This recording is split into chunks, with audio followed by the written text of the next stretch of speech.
공무원연금에 대한 궁금증을 5분 안에 해결한다.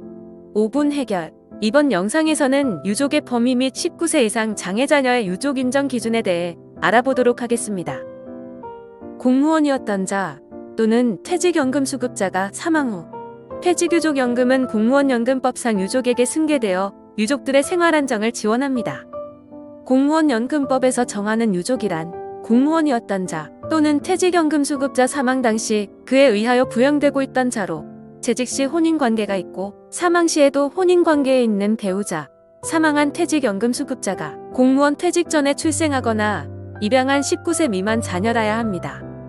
다만 19세 이상이라도 장애 등급이 장애인복지법 제2조에 따른 장애의 정도가 심한 장애인이라면 공무원연금법상의 유족이 될 수 있습니다.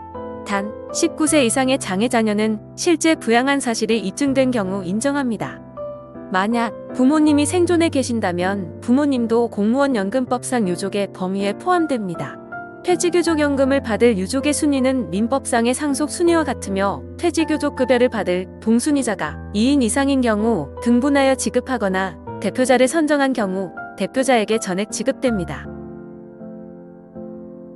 지금까지 유족의 범위에 대해서 알아보았는데요. 그 중에서도 19세 이상의 장애 자녀 유족 인정 기준에 대해 깊이 파헤쳐 보도록 하겠습니다.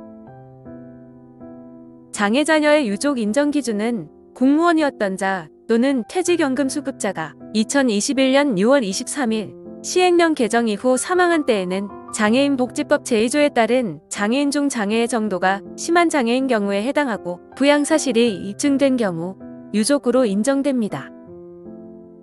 단, 공무원이었던 자 또는 퇴직연금 수급자가 2021년 6월 22일 이전에 사망하신 경우에는 종전대로 재해보상심의회의 심의를 거쳐 장애 등급이 1에서 7등급에 해당하는 경우 유족으로 인정됩니다.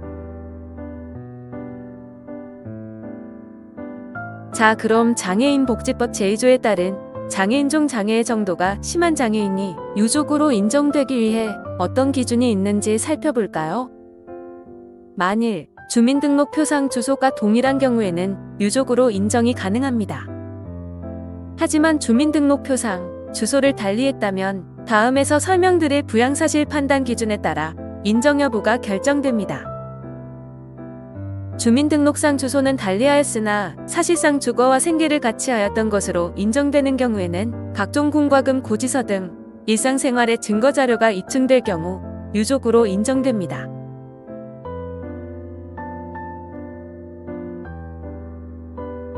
다음은 요양 등으로 주거를 달리하고 있으나 부양으로 인정하는 경우입니다. 아래의 비동거 사유로 주민등록상 주소를 달리하였으나 생활비, 요양비 등 생계의 기반이 되는 경제적인 지원이 있었다는 사실이 입증된 경우 유족으로 인정됩니다.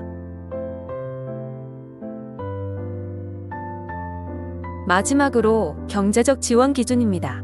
19세 이상의 장애 자녀가 경제적 지원을 받아 공무원 연금법상 유족으로 인정받기 위해서는 사망일로부터 소급하여 1년 이내 최소 3개월 이상 지원이 있는 경우입니다.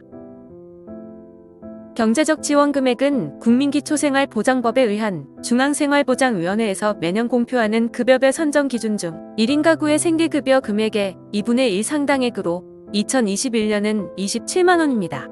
예를 들면 27만원 곱하기 3개월, 즉 81만원 이상이 경제적 지원 기준의 최소 금액입니다. 금융기관 또는 채신관서를 통한 입금내역서, 의료비 지급내역서 등과 같이 사회통념상 객관적이고 명백하게 정기적인 경제적 지원 사실을 입증하는 서류를 기초로 판단합니다.